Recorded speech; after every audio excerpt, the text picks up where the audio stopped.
අද දවස ගත්තාම ඉරිදා. එතකොට මේ දවස් ටිකේම ගෝල්ඩ් එක කියන්නේ 5000 ටච් කරන්න වෙනකම් උඩට ඇවිල්ලා තියෙන්නේ. ඉතින් සමහර විට සවුන්දා දැන් මේ වන් ඩේ එක බලපුවාම ඉතින් ගෝල්ඩ් එක ගත්තාම ඕගොල්ලන්ට පේනවා RSI 21 එක මේ වෙද්දී ඕවර් බෝඩ් වෙලා තියෙන. ඒ කියන්නේ උපරිම තත්ත්වයට ගිහලා තියෙන. එතකොට ඉතින් RSI එක නමුත් 71 තියෙන. නමුත් මම හිතන්නේ මාකට් එක ඕපන් වෙද්දිම සෙල් මූව්මන්ට් එකක් අරන් ඕපන් වෙන්න පුළුවන්. නැත්තම් බයි වෙන්නත් පුළුවන්. තව පොඩ්ඩක් බයි වෙලා සෙල් වෙන්නත් පුළුවන්. ඉතින් අපි බලමු. එතකොට මේ දවස් ටිකේ කියන්නේ ගිය සතියේ chart analysis එක group එකේ ඉන්න කට්ටියන්ට 1 hour බලමු. 1 hour වලට මම chart analysis කරලා තියෙන්නේ. නමුත් 1 hour එකේ බලපුවාම 1 hour එකේ සෙල් එකක් තමයි පෙන්නන්නේ. ඉතින් අපි බලමු. මෙතනලා ෆිබොනාචි ටූල් එක දාලා කොහොමද මාකට් එක අපි බලමු. බයි සයිඩ් එකට ෆිබොනාචි ටූල් එක දාලා ඉතින් මෙතනින් මේන්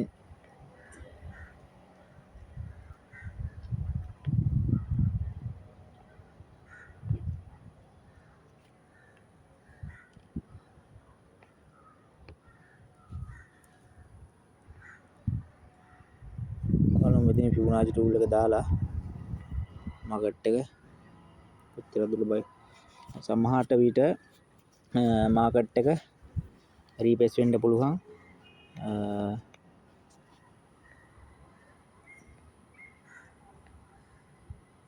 බොහෝ දුරට 4824ට වගේ මාකට් එක ටච් කරලා ගෝල්ඩන් පොකට් එකෙන් නැවත මාකට් එක පම්ප් වෙන්න පුළුවන් සම්භාව්‍යතාවක් තියෙනවා 1 hour එකේ. ඉතින් අපි බලමු ඒක chart analysis කරලා කොහොමද වෙන්නේ කියලා.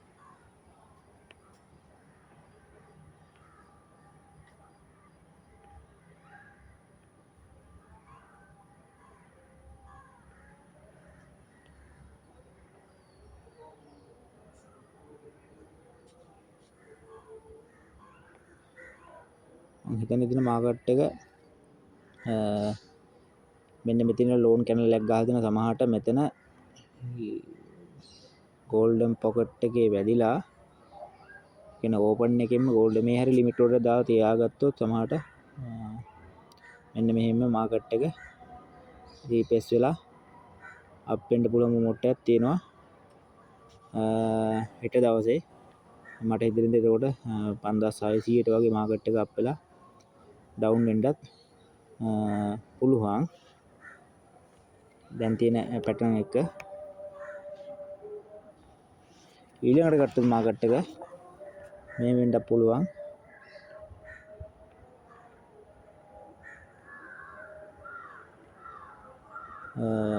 සමහර විට මෙතනින් ඕපන් වෙන එක බයි සයිඩ් එකට ගිහිල්ලා මෙන්න මෙහෙම මාකට් එක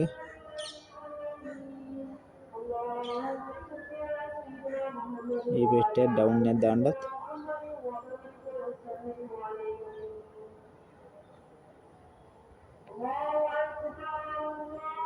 පුළුවන් මොමන්ට් එකක් තමයි පෙන්නන්නේ.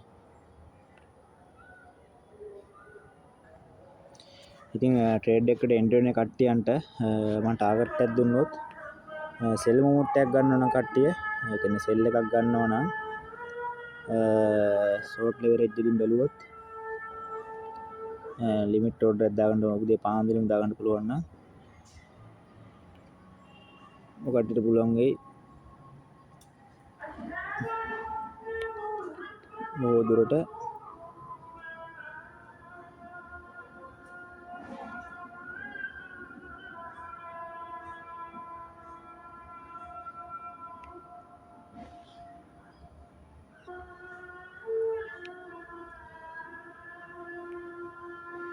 ඉතින් 4842ට වගේ ටේක් පොෆිට් එකක් තියලා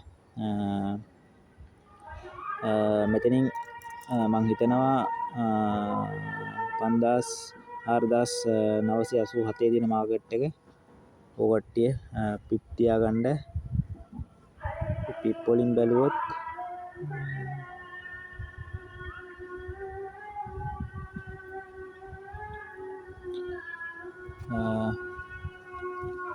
පන්සිය 520 වගේ 5518 520 වගේ